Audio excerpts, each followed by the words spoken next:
Hello everyone, this is Suraj और हम लोग पब्लिक एडमिनिस्ट्रेशन एमसीक्यू सीरीज को कंटिन्यू कर रहे हैं from lesson 113. So let's start from question number 651. Let's start. 74th amendment in the constitution seeks to ensure which of the following in urban governance. जो 74th amendment हुआ था constitution में, वो किस चीज़ को इंश्योर करने के लिए हुआ था? अर्बन गवर्नेंस में. 1. Gender empowerment. 2. deepening of democracy. 3. accountability in governance. 4.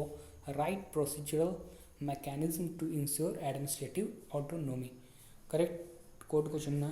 Option A 1, 2 and 3. Option B 1, 2, 3 and 4. Option C 1, 2 and 4 और ऑप्शन डी 2, 3 एंड 4. तो इसका करेक्ट ऑप्शन होगा option A 1, 2 and 3. So 74th amendment in the constitution seeks to ensure gender empowerment, deepening of democracy and accountability in governance in urban governance.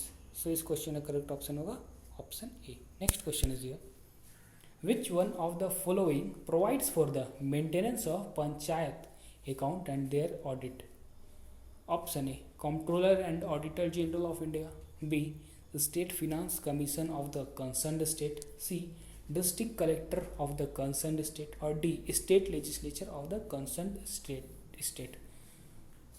तो पंचायत का जो account होता है उससे रिलेटेड ऑडिट के बारे में प्रोविज़न कौन बनाता है, ये है क्वेश्चन. मेंटेन कौन करता है उसका ऑडिट को? तो इसका करेक्ट आंसर होगा state legislature of the concerned state provides for the maintenance of panchayat audit accounts and their audits. So इस क्वेश्चन का करेक्ट ऑप्शन होगा option D. Next question is here. Which one of the following is not provided by the 73rd Amendment Constitutional Amendment Act? 73rd Constitutional Amendment Act में कौन सा नहीं provide किया गया इनमें इन स्टेटमेंट में से? Option A, Gram Sabha in village. B, direct election to all seats in panchayat at the village level. C, fixing tenure of 5 years for panchayats at all levels. D, holding elections within a period of 9 months in the event of suppression of any panchayat. तो इसका correct option होगा option D, यानी holding elections with in a period of 9 months in the event of suppression of any panchayat. So correct option is D. Next question is here.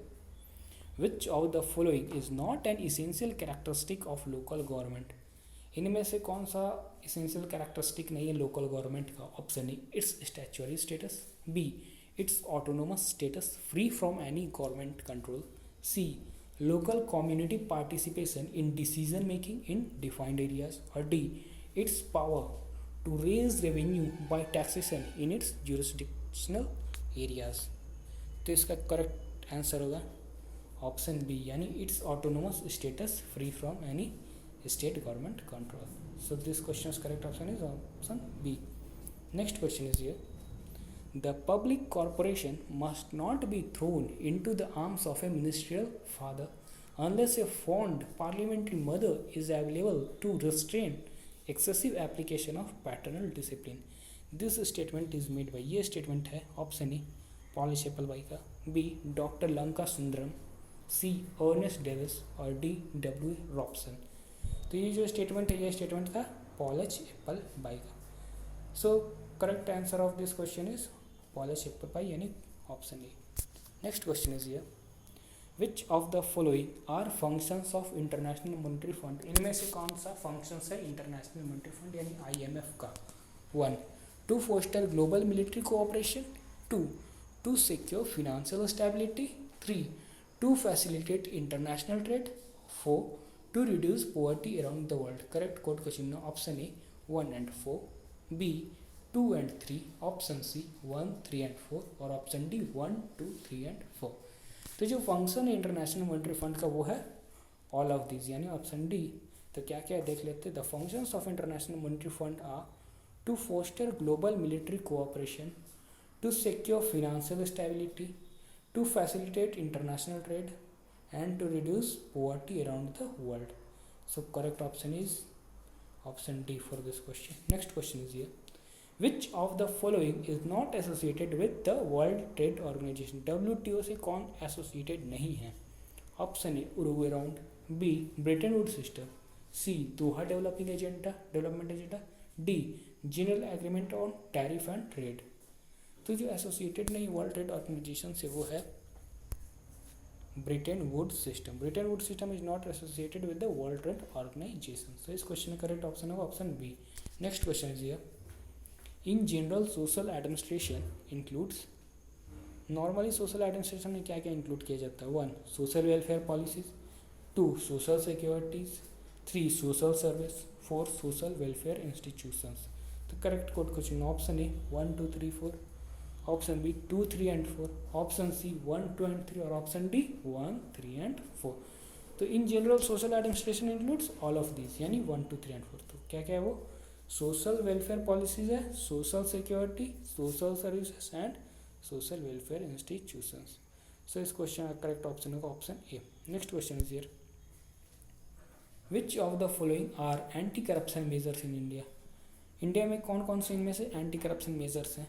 1 right to information act 2005, 2 prevention of money laundering act 2002, 3 the Lokpal and Lokayuktas act 2013, 4 whistle blowers protection act 2011। तो correct code को चुनना है option A 3 and 4, B 1 and 2, C 2 3 and 4 और D 1 2 3 and 4।